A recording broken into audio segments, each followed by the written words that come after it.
Welcome to Unlocking Your Truth, another podcast by Dr. Leslie Phillips.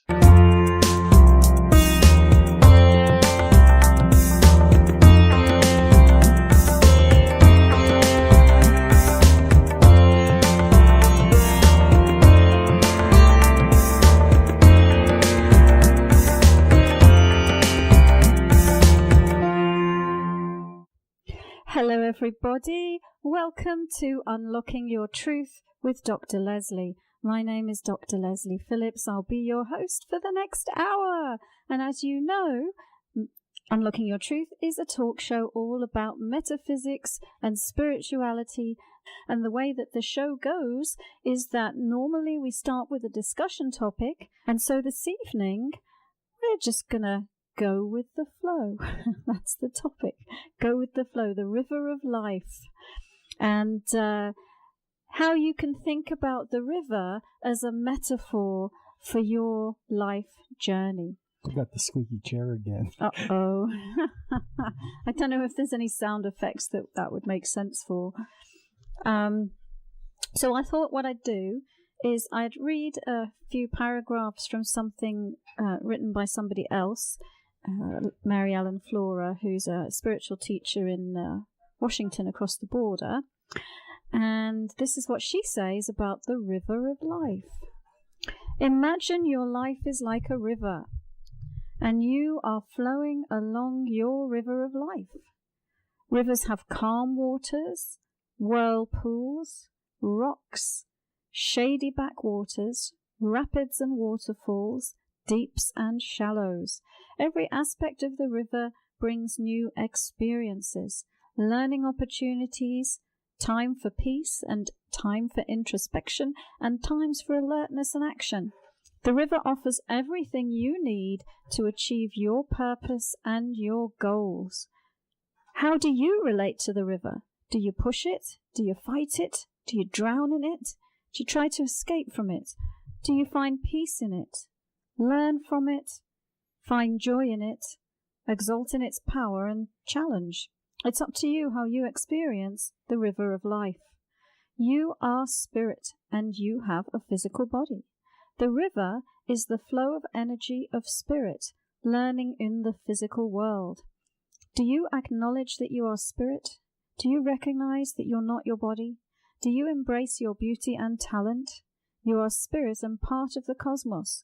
The river is your experience in the physical world of moving back to the sea or the cosmic whole. How do you deal with it? Are you peaceful or kicking and screaming the entire trip? It doesn't matter, you'll arrive at the cosmic center, no matter what mode of travel you choose. So there we have it. Go with the flow, the river of life. And so, where are you now? By the way, she missed one. You can fish in it. You can fish in it. You can dive in it, can't you? Yeah. That's true, you can. Wade, waddle, and waggle.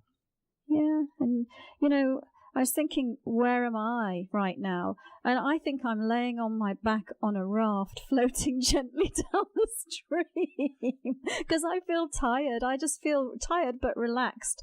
So that's where I am on the river of life. How about you? You don't want to know what the fish are doing in my river of life. I do.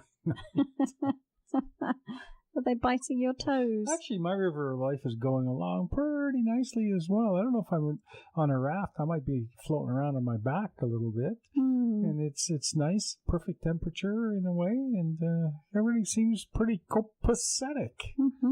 There's a 1980s word for you.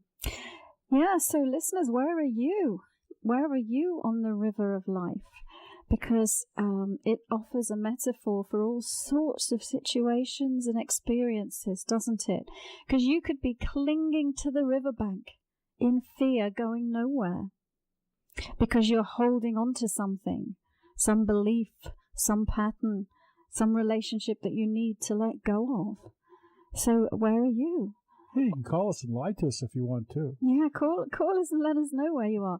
Maybe you just hit a rock and knocked yourself unconscious for a while, in the middle of a divorce or a bereavement or a bankruptcy or an illness or something like that. Trying to pay off Christmas. Yeah. Or maybe you're in a whirlpool going round and round and round and round and not seeing your way out of a situation that you're in. Maybe you're stuck in a job that you hate. I like that one. That one's nice. I never thought of it. You're in an eddy and you can't get out. Well, or it pulls you in and spits you out and pulls you back in again. Or you can be in the rapids and you're in that little foamy eddy there with all the foam and blah. Yeah, fast and furious, falling in love, a new exciting job, a new baby. Everything's just, rapidly moving along. It could be like a salmon trying to swim upstream against Well, you yourself. could be trying to swim upstream against yourself and fighting with the natural flow of your life. You could be doing that, yeah. You could even be trying to go up a waterfall backwards, which is what they do, isn't it? You just put the film on reverse. Yeah. Or are you in the shady backwaters, a peaceful, gentle, calm aspect of life? Retirement, vacation, recuperation, reflection, meditation, creativity. I guess there's one thing that you always know when you're traveling along the river of life is that if right now you're in the rapids or you hit your head on a rock, the smooth waters will eventually appear. There's always smooth waters at some point along the river. So it changes. It's constantly changing, just like your life. And here's the other thing. You know what? If you are in the rapids right now and you want some calm, you can actually create some calm for yourself inwardly by meditating. You just said something. You talked about retirement. It's very interesting. It's pertinent. It's a river of life story. When you're working 9 to 5 or whatever, you're always thinking about that retirement coming up. Not always, but you're thinking about that retirement coming up when you can do nothing. And when you're retired, all you do is spend all your time during the day thinking of things that you can do. That's right. But it's like the grass is always greener. If you're in the rapids, you want to be in the shallows. So this is more like an ocean with a wave. In and well, out. I think it's like the is it the tributary of the river? That where it's just going into the ocean. Oh, or you could be at that point. Where the water's changing into salt water. Brackish water. Yeah. The shallows. Quiet times. Turn within. Relax. Meditate. Or the deep water. You're in deep water. Oops. Or deep water could be something that really stretches you to the core and you need all your resources. You need to dive deeply into yourself. If you're going over a waterfall, it's a big shift in energy from the top of the waterfall to the bottom of the waterfall. Just thought of a good one. Or the day could be completely calm and the river is like a sheet of glass and you're looking at yourself. Yeah, you're just floating by, enjoying the scenery, taking time to enjoy the journey. Not resisting, just relaxed, just going with the flow. And of course, there's always changes of scenery along the river, isn't there? So at one point in time, maybe you're traveling through a forest or a jungle, and then you're traveling through a city, and then you're traveling through some open fields. And at every stage in the journey, you're having to let go of what once was and be present with your surroundings as they are now. Some people have to watch out for piranha. Depending if you're in the jungle, I suppose. Yeah. So what's your present situation, listeners? Are you in rough waters or smooth waters? What's going on for you in the river of life? And here's the thing. You're actually choosing your experience of the river of life. You're choosing whether you experience your journey as peaceful or painful, in love or in fear, in abundance or greed, joy or misery, faith or worry, clear sky or cloudy, rough water or smooth. You are spirit, and you create your journey. And at the end of the river is the sea where we all join the oneness. Just remember when you jump in to look for rocks. Well, that's right. I think we all jumped in, didn't we? All very excited to jump here in and get here. But it looks so It looked so lovely, didn't it? And then we all jump in, and then we lose the perspective, the spiritual perspective, when we're in it. And you know what? Here's another thing: the river could be crowded, couldn't it, with all sorts of other people flailing around in it, having to try and make some space for yourself. The water gets yellow, get out. Yeah. And so think on that, folks, or meditate on it, I should say. The river of life, and where are you in the river of life?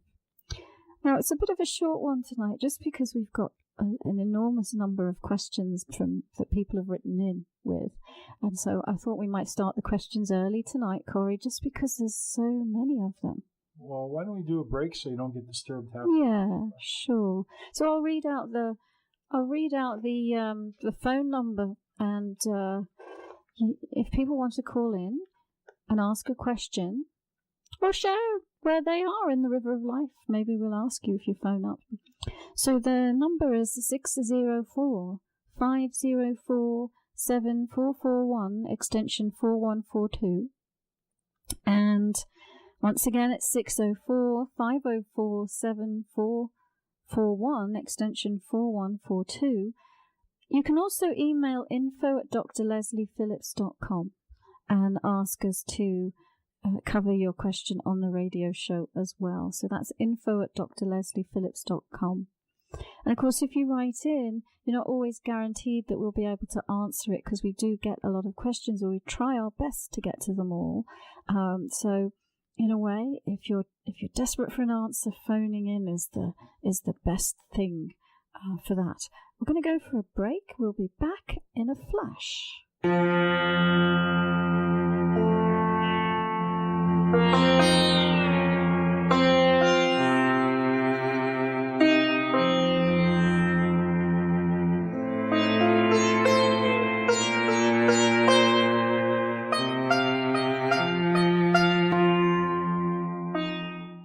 Hello, listeners. Welcome back to Unlocking Your Truth with Dr. Leslie. This evening we've been talking about the river of life. How life is like a river. I think that's a song, although I'm not going to sing it to you. And how at different times in your life you are at different places in the river. You're in the rapids sometimes, you're in the shallows other times. You might get caught in a whirlpool, you might hit your head on a rock.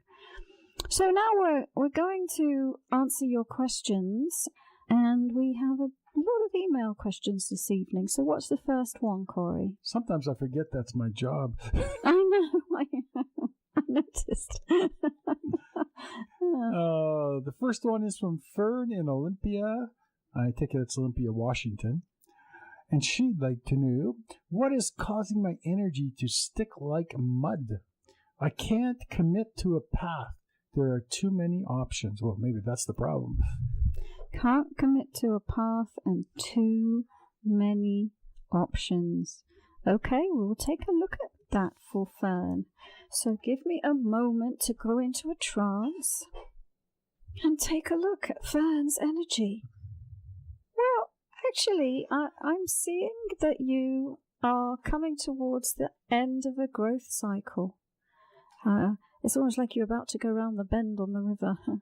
And so it looks like one of the things you've been doing is really just working on your options and the different possibilities for your life. And I agree with you. It looks like there's a lot of options, a lot of possibilities, and you're stuck because I guess you're failing to make a choice. And here's the thing, as spirit, we are, as spirit, we're infinite, right? We don't need to make a choice because we're in the great all that is. But when we're in a physical body, we wouldn't achieve anything if we didn't make choices. It's part of what being life on Earth is about. And I'm seeing that that's what you're working on right now is how do I get to make a choice through all of these options? And I am seeing that there is what I would describe as an energy block. And that energy block is just above your crown chakra. And that's the energy center on the top of your head that connects you with your higher consciousness. So I'm seeing that your body personality is feeling stuck and feeling like it's disconnected from any guidance because of this block. So I'm going to take a look at it, and I'm going to, if I can help you, I'll move it off. Let's see what it has to do with. Oh, it looks like a brick, and tied to the brick is what looks like a scroll, the kind of scroll that people get when they get their degree. And it looks like it's symbolizing a few different things. One of them is perhaps you've had some education and training, and because you've had some education and training, your sort of intellectual ego self is saying, well, that's what I have to do. I have to stick on that path because I did that. And that's not true. That's a lie. You can choose anything you want at any point in time that you want to. And I'm also seeing that there's a sort of a seal on the scroll, and it feels like it's some kind of belief about I have a specific purpose that I am meant to achieve this lifetime, and if I don't do it, I will have failed. And of course, that's not true either. You can never fail at life, because all that you're doing is you're just traveling along the river and eventually merging with the cosmic whole, as we said at the beginning of the show this evening. You can't get it wrong. You can create a more painful journey or a more peaceful journey, but you can't get it wrong. But I'm seeing that you sort of hooked in on this perfect ideal that there's something very specific and special that I'm meant to do, and if I don't do it, I'll fail. So it looks that the block is to let go of those limits that came from what you did before, and limits that come from beliefs around what you're here to do. And then you can just allow things to flow naturally. You can allow yourself to gravitate towards what feels right for you in the moment. So that's what I'm seeing to help you, Fern. I hope it does help you, and I think I will see what the next question is now, Corey. I think it's really neat that we can change the river, that we have the power and the ability to change the river. Mm-hmm. It's kind of neat. As opposed to being stuck with the same river over and over again, we can. As long as you don't build a dam and stay in the same place. Oh. I'm joking. For some people, that's exactly what they want to do. Yeah, that's true. That's where they feel happy. Each to his own, right? And that's why there's so many rivers, one for each of us. What's the next question? The next question is from Judith, from Chilliwack, BC. I lack feeling security. I'm in my 40s, no children, in and out of tumultuous relationships, and financially, I'm just getting by. I like to manifest security, financial and relationship security.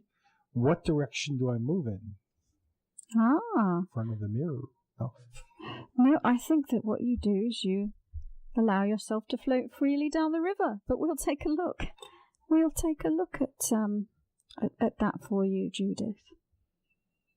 So just going into trance and checking out Judith's energy. It looks like you're on the cusp of making a shift here, actually, Judith.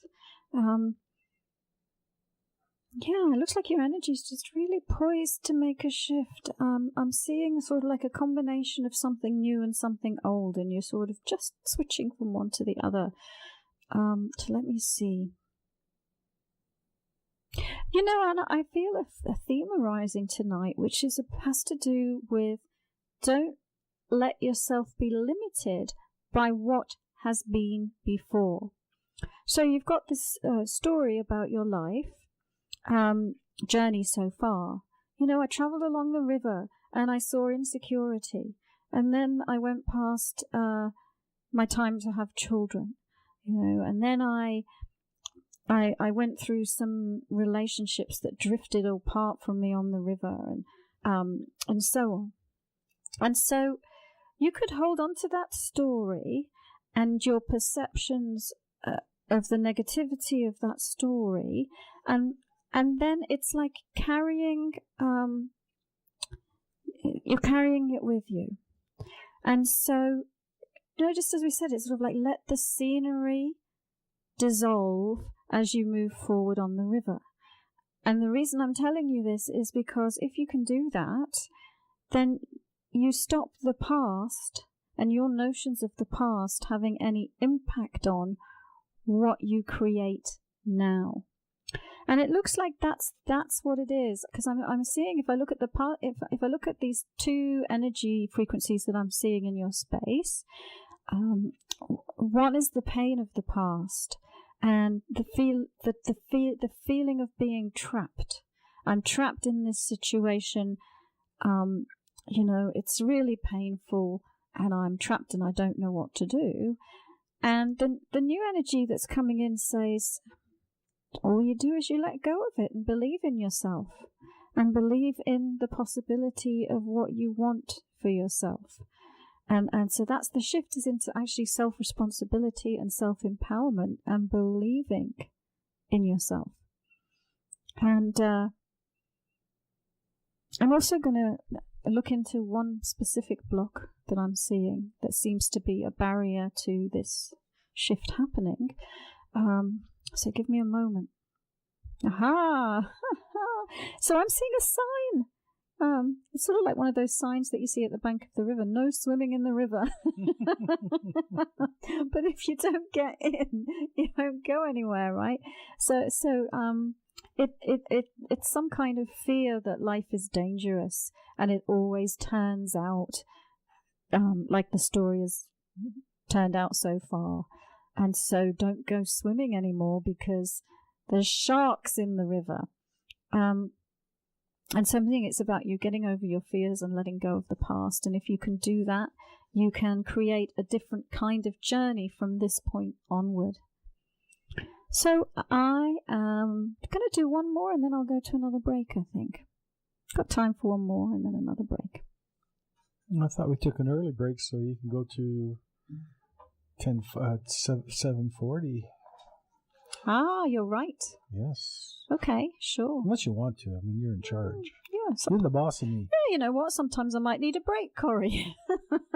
No breaks for you. What's the next question? This one is from Terry, and Terry is from Scarborough, Ontario, if I'm not mistaken. Come in from all over, don't they? Yep. And he wants to know what will help me move forward through the needed changes in my life with more ease, particularly physically. Great. Particularly physically. That question fits in with today's theme of the River of Life. Yeah. Move forward more easily, and so that the changes can happen more easily as well. All right then, Terry, let's take a look at you. Let's take a look at you and your energy. So give me a moment while I look at you, and wanting to heal your physical body as well. So, this is kind of interesting. So, give me a moment. Well, so in a way, I'll probably say some similar things to you, which has to do with letting go of the pain that you're holding on to.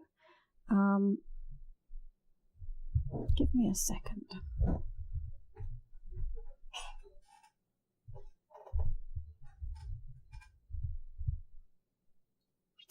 For some reason, I see you sort of holding your fists close to your chest.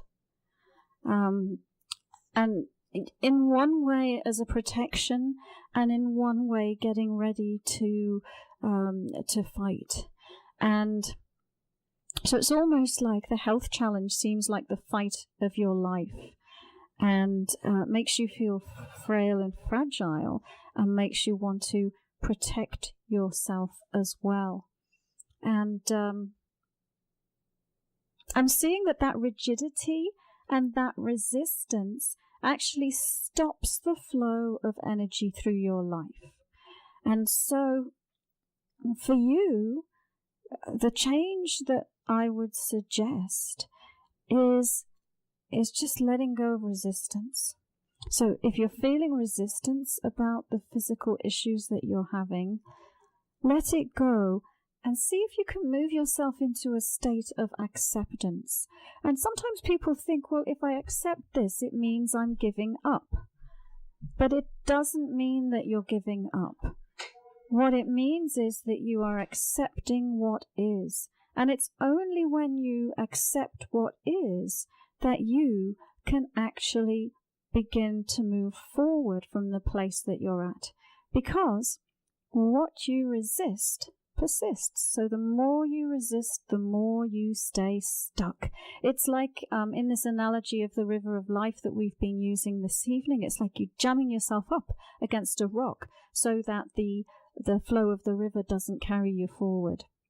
So I would just say, ease off, relax, let go of the feeling that you need to protect yourself or be fighting what's happening with you, and see how that then works. So I've given Terry some information. Corey, do we have another question? Oh, that was just the phone ringing, and by the time I got to it, they were impatient and hung up. Oh, well, call again, caller, if that was somebody for the show. Okay, next question is from Denise in Quebec. And Denise wants to know, I'm concerned about my heart's health. What should be the best approach to heal my heart? Thank you so much. Carol. Okie dokie. Or Carol. Carol, you said her name. I thought you said Denise. Oh, yes, Denise. Yeah. All right. Let's look at Denise and Denise's heart.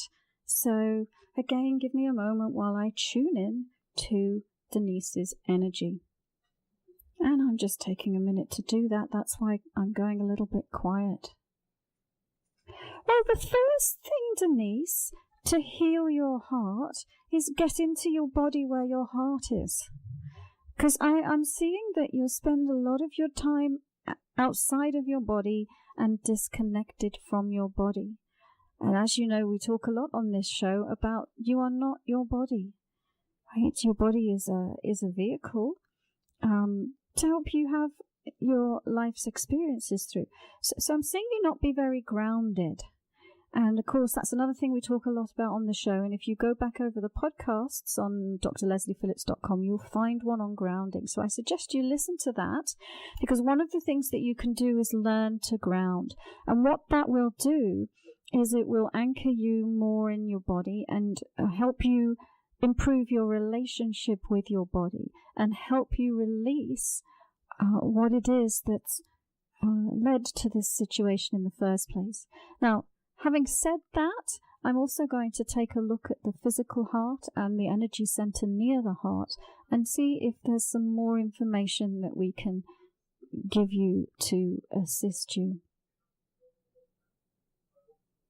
So I am seeing that you're storing a lot of pain in that energy center. And it looks like you had some very painful losses and just painful experiences where people didn't treat you very well. And it's sort of, you lost your connection with the love that exists in the oneness and the interconnectedness of all things and in divine source and all of that. So you sort of came from a place of love, born onto this planet, had some pretty painful experiences, and then said, oh, this life is so painful, there is no love here.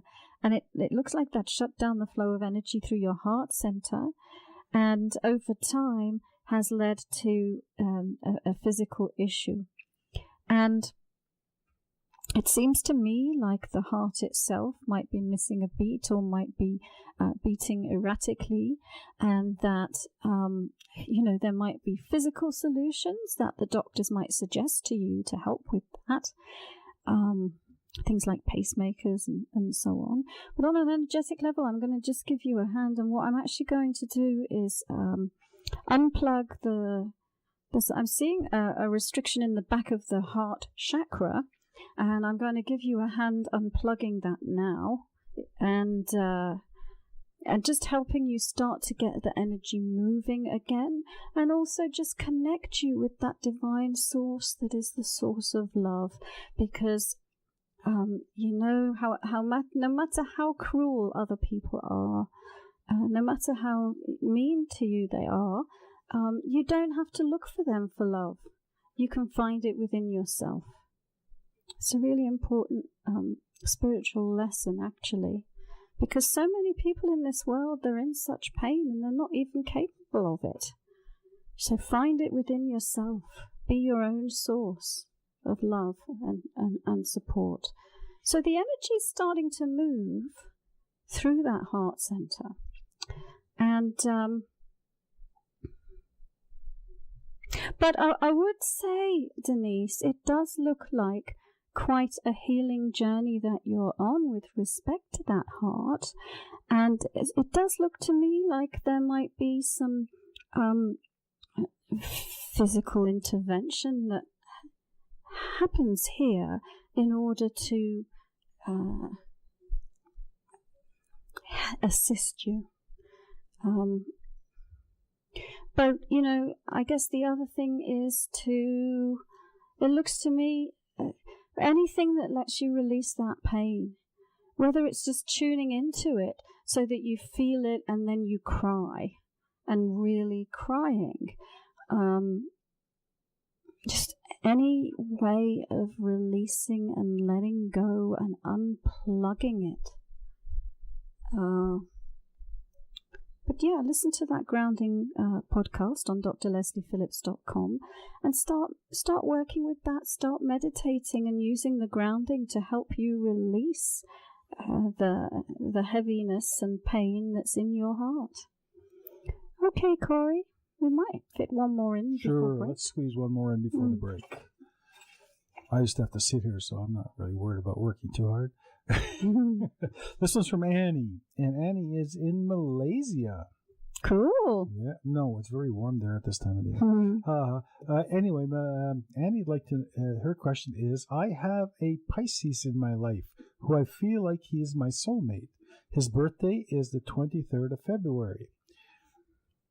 I've had dreams about him even before I met him. I feel in love with him deeply without judging. But then he broke my heart. Could you help me answer this? Aha. Okay, and he broke your heart, and he's a Pisces, so he's swimming on the river of life. His river, apparently. Yes. Okay, I'll take a look at this for you, Annie. And just tuning into Annie's energy. And the first thing I want to say is we often get questions about soulmates on the show. And normally I find myself educating people about what a soulmate is. So, and I will do that. I will do that this time too. But there's a different response this time. So, a soulmate is another body that has been created by the same soul. So all your past and future lives are your soulmates. And it's also possible for a soul to create two bodies on the planet at the same time, and that's called a parallel life. And that is my definition of a soulmate, is another body that's been created by the same soul that created you. Now, usually when people meet love interests, what is happening is they're meeting a member of their soul group. And the soul group is the group of souls that you incarnate with time and time again, and they're all friends, and you all assist each other in your spiritual growth and expansion. on this occasion, I actually feel, Annie, that the person that you're talking about is a soulmate. And so then here comes another misconception, is the idea that when I meet my soulmate, all my problems will be solved. There'll be just the deepest reciprocal love and everything will be wonderful. And of course, at the level of spirit, that's what there is absolute love. But at the level of the physical body, what happens is those two people meet each other and they go, the soul says, I'm here for maximum expansion and maximum growth. And I'm going to put these two into play so that that's the outcome. And so when you meet a soulmate, it's a massive opportunity for growth and expansion, but oftentimes that can be experienced as tumultuous. It's like traveling in the rapids of the river of life, as we were talking about earlier. And so, let me see. And the other thing, of course, the other reason why it can be like that is because it's like looking in the mirror.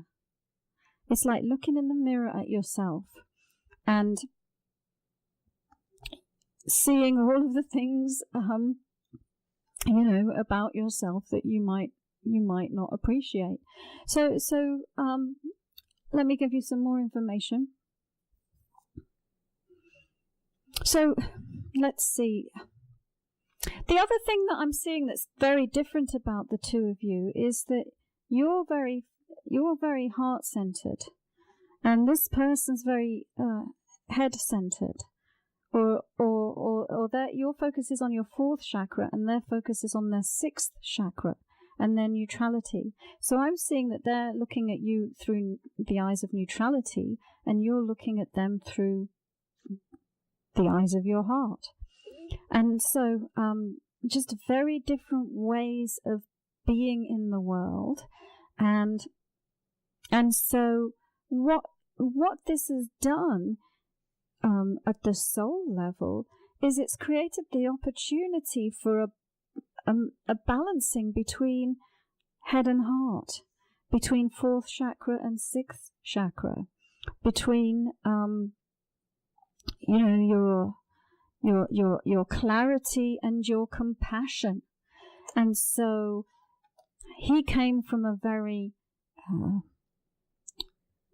neutral, heady, maybe intellectual perspective, and you came from a very heart-open perspective, and you met each other, and those two forces clashed, and they reverberated through each consciousness, and has led to a rebalancing in each of them. So it's like the soul double dipping and getting a double whammy and a double benefit and an extra expansion out of this. Now, in terms of guidance for moving forward, I would do just that. I would move forward, move on down the river of life. Let go. Let go of your expectations of what this should have been and allow it to be what it was. Now it's time for a break, and we'll be back.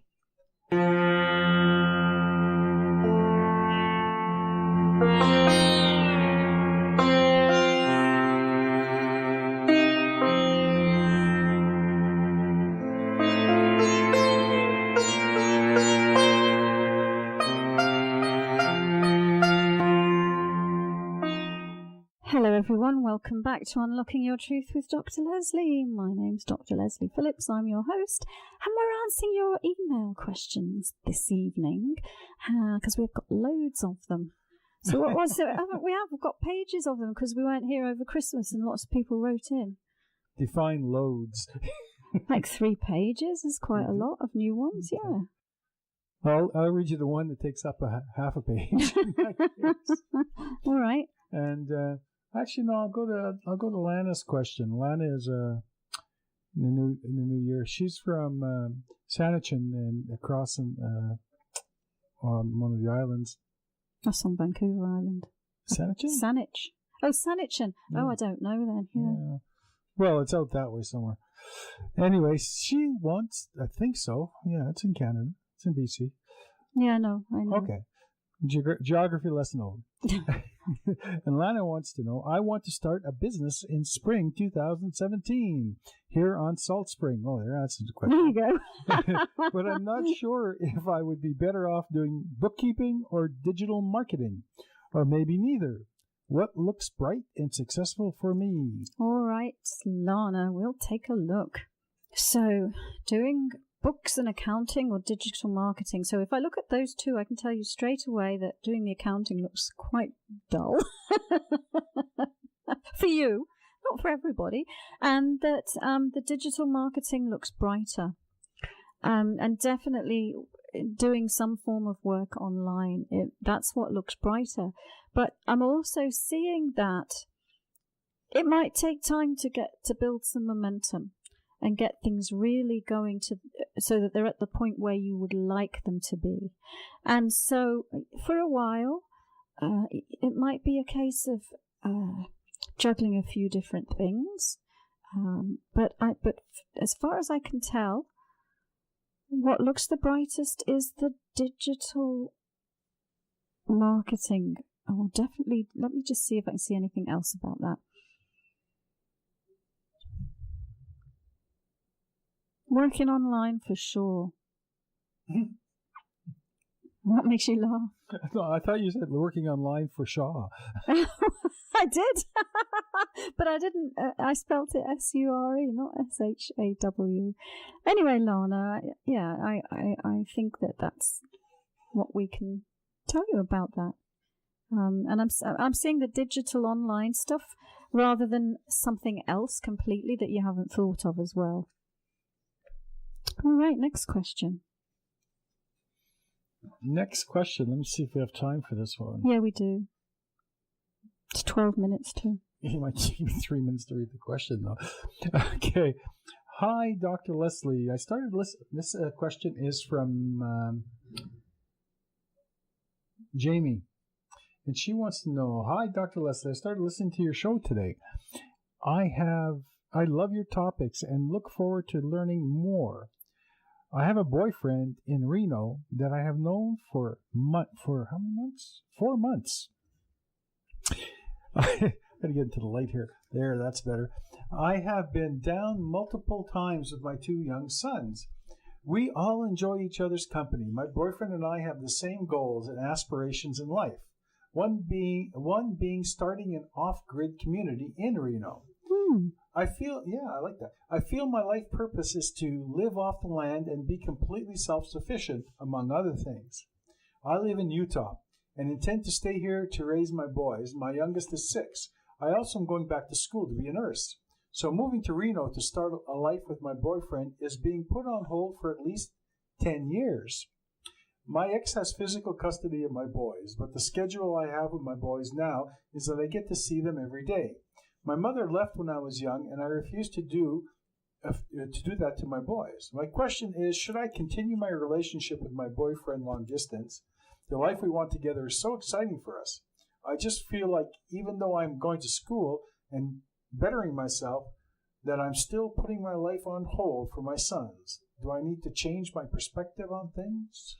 Wow, that's a complex question.